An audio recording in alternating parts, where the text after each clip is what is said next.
Bonjour Geneviève Leboucher, bienvenue. Bonjour. Vous êtes directrice accès à l'eau et assainissement chez Veolia. Ce 22 mars, c'est la journée mondiale de l'eau. C'est peut-être la première fois que la France va se sentir aussi directement concernée. Il y a eu la sécheresse de l'hiver ce mois de février sans pluie, puis évidemment la sécheresse de l'été dernier et sans doute celle de l'été prochain. Est-ce que vous voyez une accélération de la prise de conscience finalement face à ces défis, à ces enjeux de l'eau ? Alors, vous dites que c'est la première fois. Par le passé, on a déjà eu des sécheresses. On peut se rappeler de la sécheresse de 1976, qui était déjà assez forte. Là, ce qui est nouveau, c'est qu'effectivement, l'été dernier, on a vécu une sécheresse intense. Je ne sais pas si vous vous souvenez, il y avait autour de 1250 cours d'eau en France qui étaient à sec. Et on a vu un réel impact également au niveau de la baisse des rendements agricoles, de 15 à 30% en fonction des régions. Ce qui est nouveau également, c'est que ça s'est suivi par également une sécheresse hivernale.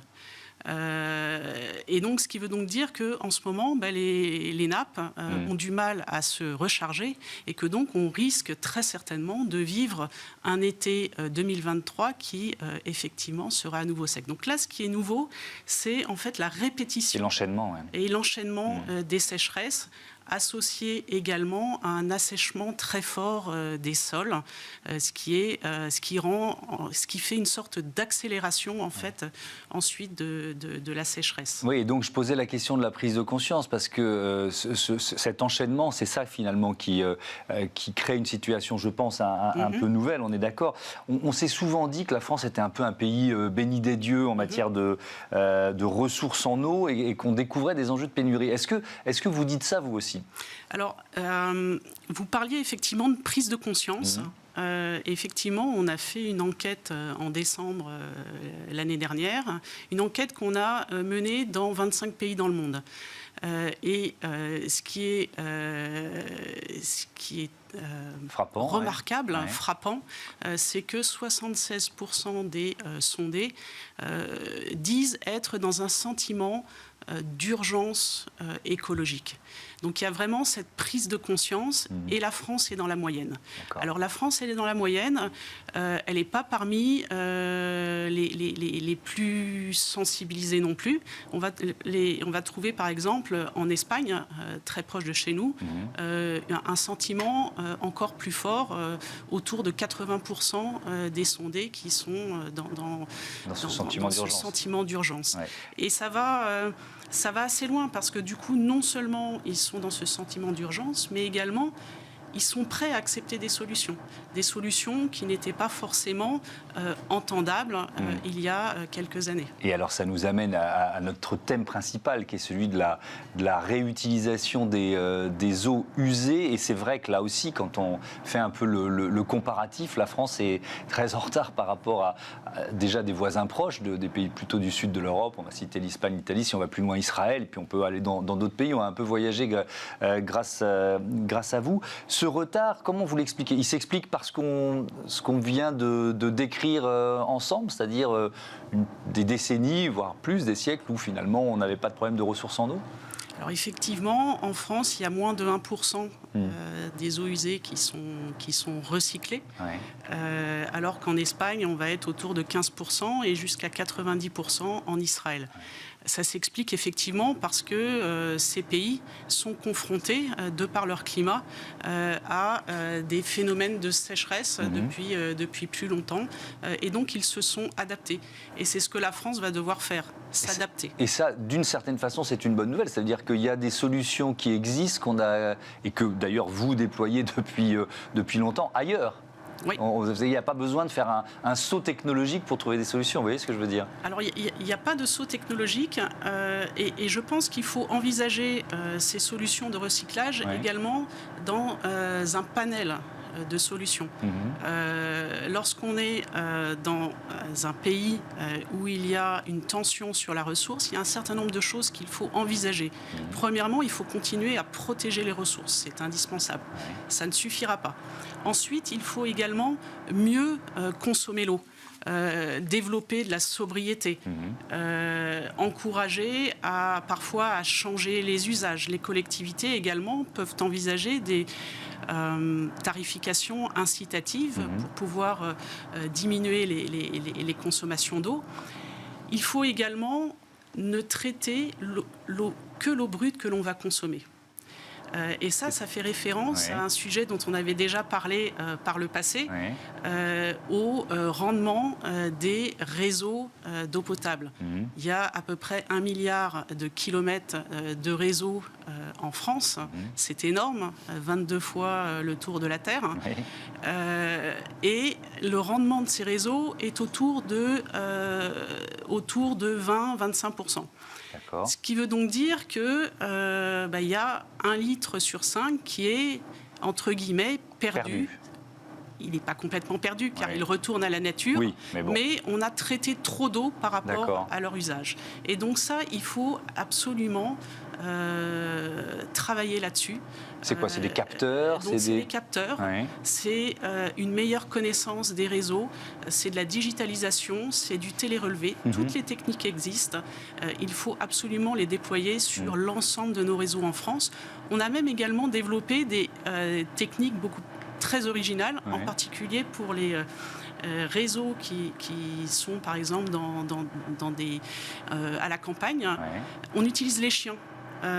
Et les chiens, en fait, vont utiliser leur odorat pour pouvoir identifier les fuites, et ça marche très bien. Presque des chiens sourciers, en quelque sorte, quoi, on pourrait dire ça.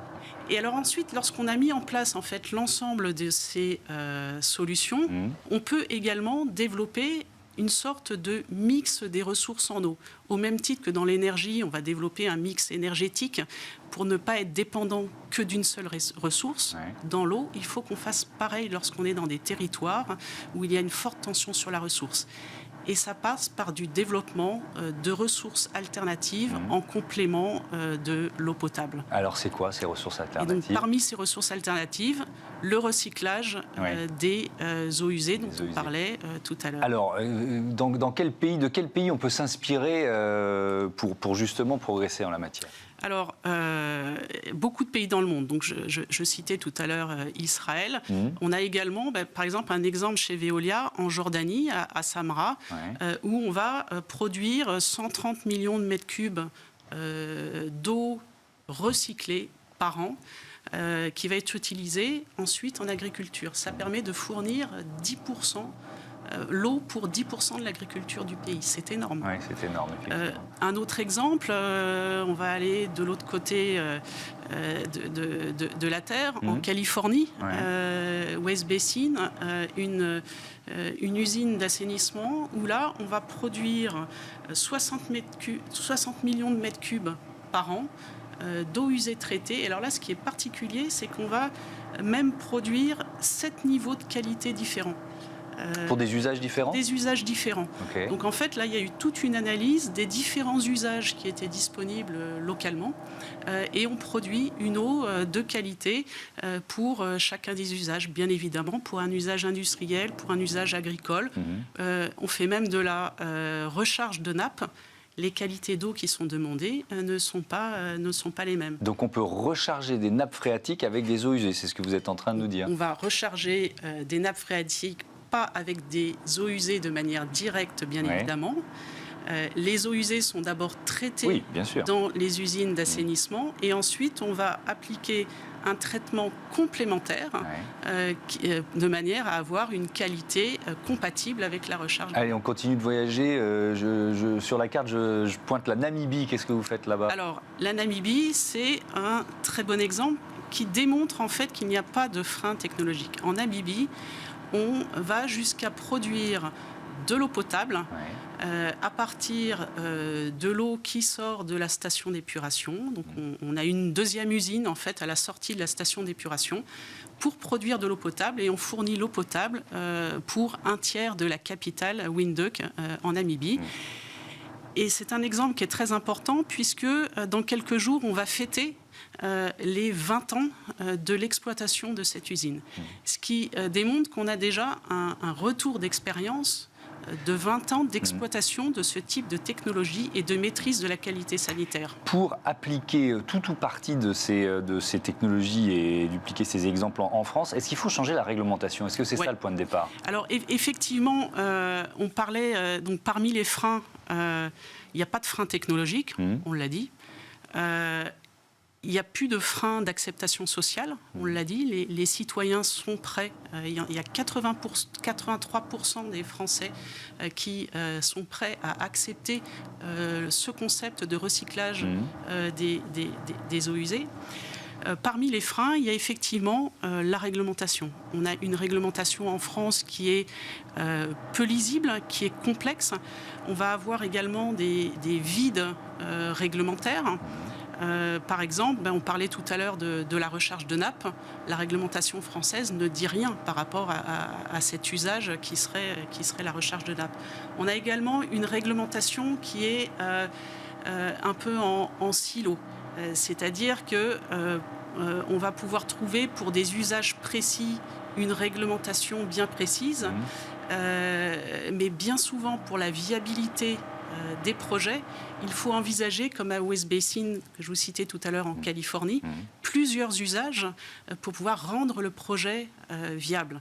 Et ça, pour le moment, dans la réglementation en France, ça n'existe pas. Et enfin, dans la réglementation, il y a également des interdictions et des usages qui ne sont pas encore autorisés par la réglementation. Merci beaucoup. La balle est donc dans le camp des pouvoirs publics. Merci Geneviève Le Boucher et à bientôt sur Bismart. On passe à notre rubrique Start-up tout de suite.